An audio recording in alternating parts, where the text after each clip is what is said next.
Sega has done some pretty shady things in the past. Aside from the declining lack of quality that fans and critics alike have noticed when it comes to Sonic games, Sega has pulled some pretty questionable stunts over the years that hasn't done much to help their image. So today we're counting down the top 10 secrets Sega doesn't want you to know. But before we begin, I'm joined today by a very special guest. Hey guys, how's it going? I'm from the channel Life's Biggest Questions. We cover life's biggest questions. That they do. So if you've ever wanted to know things like, what if Canada joined the US? Definitely come over to our channel. And Charlotte is also part of another channel called IO, which is sort of like our big mother channel in our branch of channels. We cover trending news, funny news, weird news, all that fun stuff, so definitely come over to either Life's Biggest Questions or IO. Cool. Anyway, let's jump into the video.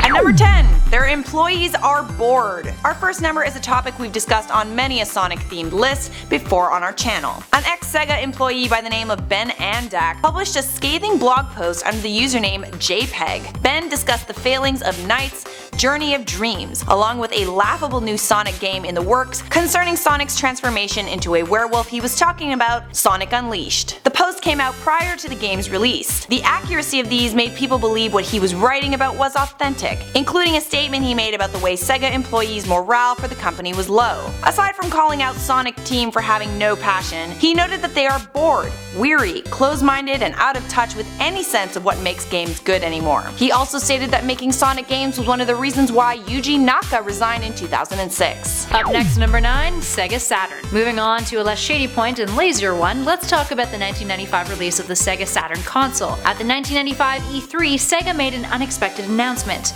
that they were releasing the Sega Saturn that day, 4 months early. The whole gimmick was that as they made the announcement, retailers would already have the consoles ready to put out onto store shelves. Except most of them didn't. Toys R Us got it, but pretty much everyone else didn't get it, which made a lot of different retailers decide not to carry the Saturn whatsoever. Not only did this lose them business, it turns out that Sega also didn't inform a lot of third-party companies who were developing games for the Saturn, so the number of games available for the console was pretty lacking. To add insult to injury, Sony held a press conference immediately after, announcing that they were dropping the PlayStation's price by $100 less than the Saturn's. At number 8, we got menu lies. From consoles to comforts. Up next, we have a slightly different kind of shady Sega behavior with the Sega-owned restaurants. Turns out Sega owns a handful of restaurants in Japan, 19 to be exact, and in 2013 they got in trouble for misleading customers with their menus. One restaurant in particular claimed on their menus that their food was made with organic vegetables, premium diced steak, and meals were prepared with locally grown grub. But none of that was true, yet the prices of the meals were just as expensive.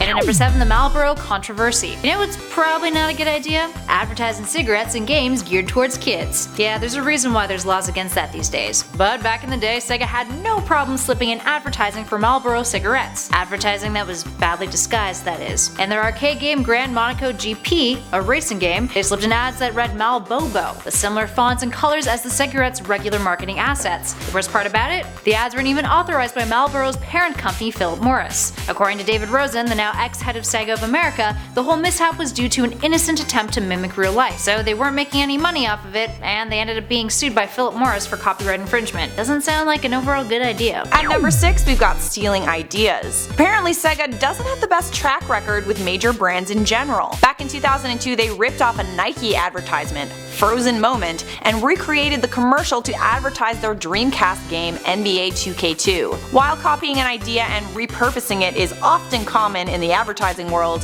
this ad was pretty much a shot-for-shot remake and led to Nike suing Sega. Sega settled, canned the ad, and paid $100,000 to the Boys and Girls Club as part of their agreement with the athletic giant. Up next, number 5, stolen fan art. There's no shortage of Sonic fan art on the interwebs. We've talked a lot about it on our other lists on this channel. This is something that Sega is more than aware of, to the point where they actually stole one artist's piece, a portrait of Sonya, by DeviantArt user Lightning Duchess. Sega took the piece and put it in the casino track Roulette Road of Sonic and Sega All-Stars Racing, and it appears on the Queen of Diamonds playing card, but they didn't get the artist's permission to use it. Because of his fan art, there wasn't any legal way for Lightning Duchess, whose real name is Rihanna Dorsey, to get any retribution. But she did get an apology, and a half-assed reason for why they used her piece in the first place. Apparently one of Sumo Digital's artists mistook her piece piece for an official drawing and put it in the game. When Sega had told Sumo to remove it, Sumo apparently forgot to do it for the Wii and PC versions of the game. Yeah, sure. At number 4, we've got copyright. Sega doesn't play by the rules. This may have been part of their whole projected personality back during the age of console wars when Nintendo was pushing out family-friendly vibes, but it's just blown up in their face,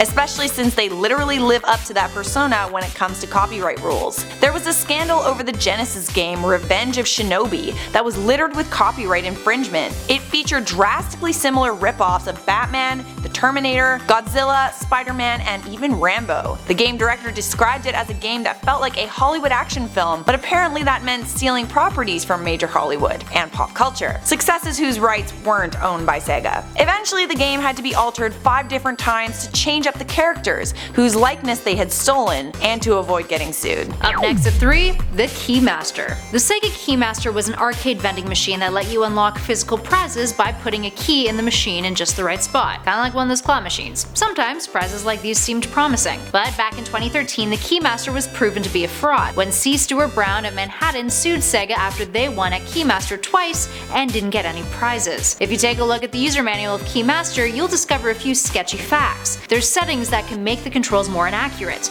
and a payout rate limit that designates how often Keymaster can dish out prizes, with a default setting of 1 prize every 700 attempts. At number 2, we've got Spying Sonic. People care a whole lot about their privacy these days, and companies care a whole lot about your valuable data. Turns out that Sega is no exception. Earlier this year, Pratio, a mobile security company, discovered that some applications in the Google Play Store that were published by Sega were leaking users' geolocation and device data. They stated that it wasn't entirely clear who was receiving the data or who the data information was going to, with the info being sent to uncertified servers. So which apps were being used for this? Sonic Dash, Sonic Dash 2, Sonic Boom, and Sonic the Hedgehog Classic, meaning up to 600 million users may be affected. In addition to this, they also noticed a bunch of security holes in the apps, which definitely doesn't help the situation. And finally, in our number 1 spot, actual gameplay. At the 2012 E3, Sega revealed gameplay of Aliens Colonial Marines. It quickly became one of the most highly anticipated games of the year, and rightfully so. The trailer was phenomenal, and the gameplay was stunning. But when the game came out, players were incredibly disappointed. The actual game looked nothing like the trailer, or rather, the quality of the game was significantly less than what was previewed at E3. It was ugly, riddled with bugs, and none of the detailed textures or dynamic lighting that was in the trailer was in the game. News would later come out that there were issues between Sega and developers Gearbox, with Sega stepping in to finish it off, and a lawsuit was launched for false advertising that cost Sega $1.25 million. Alright, there we have it, friends. How sketchy is Sega? Really sketchy. I'm a little surprised. Or am I? I mean, so y'all know my opinions on Sega. They're not great, they're kinda crappy, they've done terrible things. Maybe just play a Nintendo game instead. Anyway guys, there we have it. Which of these Sega not-so-secret secrets shocked you the most? Are there a few Sega scandals that we didn't mention that you think should have made this list? Give us a shout about those in the comments below.